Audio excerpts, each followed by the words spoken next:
All right, so we're continuing the series on imposter syndrome. We've talked about the need to develop a growth mindset if you want to go from being an imposter or struggling with imposter syndrome and becoming the real deal.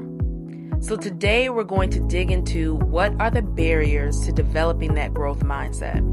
And to begin, I'll start off by saying, girl, you got to humble yourself because your ego and your desire to keep up a certain self-image is why you're not progressing in life.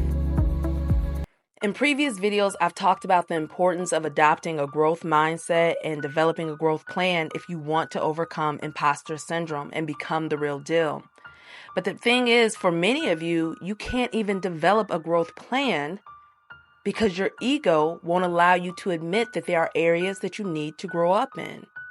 You'd rather preserve your ego or maintain a certain public image rather than just simply admit your shortcomings and acknowledge your unhealthy behaviors.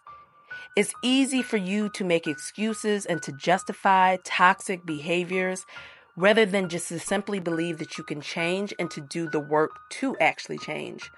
You mistakenly think that by acknowledging that you don't have it all together in every area or you don't know everything is equivalent to you admitting that you're incompetent or you're dumb or maybe you weren't actually qualified for the job.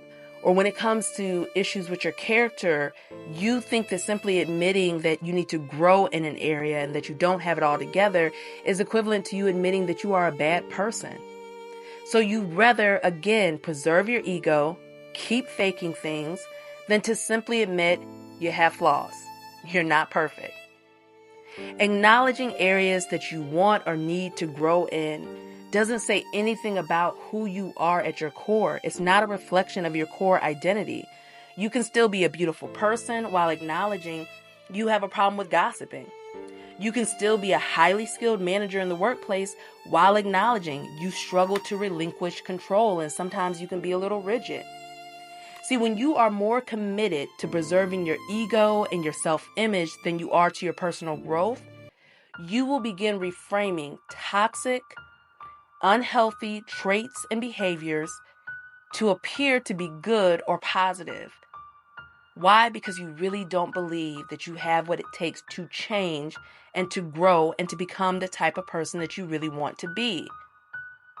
You think that by lying to yourself, reframing these toxic, horrible, unhealthy behaviors are the only way that you can actually feel good about who you are. So let me give you some examples of what this looks like. What does it look like for people to reframe toxic, unhealthy behaviors or lie to themselves in order to feel good about staying where they are instead of actually admitting that these behaviors or mindsets are actually toxic and unhealthy and doing the work to change? It may look like someone saying, "Oh no, I'm not a people pleaser. I'm just very diplomatic." When the reality is like, no sis, you are a people pleaser. You're constantly being over deferential.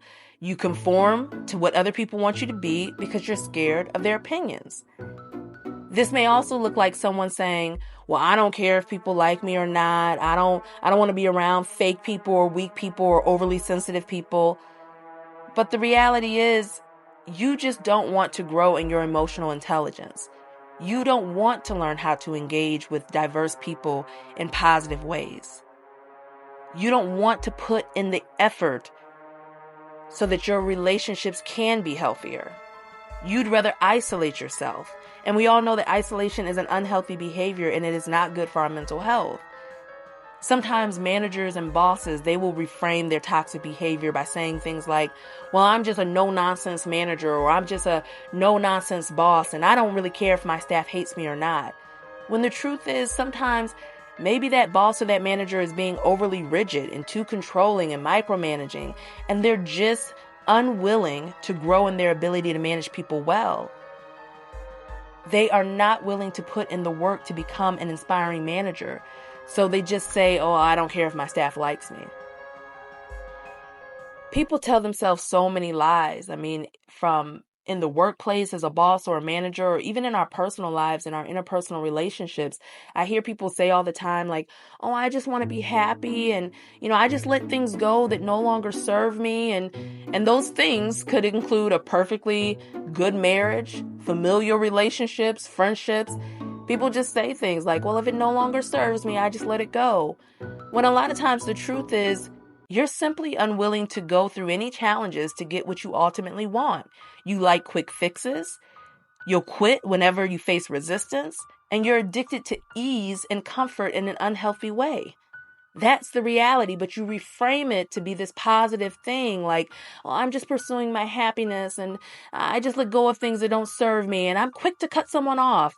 I've seen so many posts, especially going into the new year, about people making the decision to cut off relationships and let people go.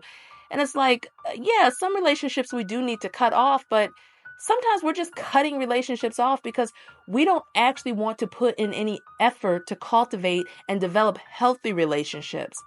Relationships, whether they be romantic or friendships, they take work. And you can't just cut something off, or you can cut something off, but I don't know how much that's going to benefit you in the long run to just cut people off every time you feel like they don't serve you anymore. How about you think how you may be serving or could contribute to someone else? Just a thought, but I could go on and on. We reframe all kind of toxic behavior to be positives because we don't want to put in the work to actually change.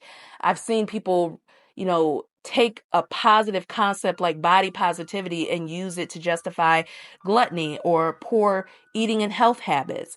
People will take a concept like, being sexually liberated to justify lacking any real standards in romantic relationships. People reframe their unhealthy addiction to shopping and excessive spending. And they say things like, oh, I like quality things. I just like nice things. I'm just a little bougie. And they make it sound cute, but the reality is like you are irresponsible financially. Stop reframing these toxic, unhealthy behaviors to sound positive when you can simply admit these are areas that I need to grow in, mature in, develop in, and then develop a growth plan in order to see the changes in those areas. But many times we won't do that. Instead of acknowledging our behaviors as areas of growth, we will reframe them to be some sort of positive attribute. But you don't have to keep lying to yourself. These behaviors are not your identity. You can change. You simply have to humble yourself, call a spade, call a toxic behavior a toxic behavior. You need to do this in order to become unstuck and to actually grow and become the person that you really want to be. In order for you to grow in an area, you have to first acknowledge that it's an area that you need to grow and improve in. Don't let your pride and ego and trying to keep up a certain self-image keep you from growing and experiencing the fullness of who you could be if you just chose to believe you can grow. If you just humbled yourself and acknowledge, I actually do want to mature in this area. I actually do want to be better in this area. All right, so I'm going to be putting out more videos about how do you go from struggling with imposter syndrome to becoming the real deal? How do you develop that growth mindset? How do you develop the growth plan and execute it with consistency so you can begin to see the changes that you want to see in your life? So if you want to see more videos like that and want to see more videos on the topic of overcoming imposter syndrome, you make sure you subscribe to this channel.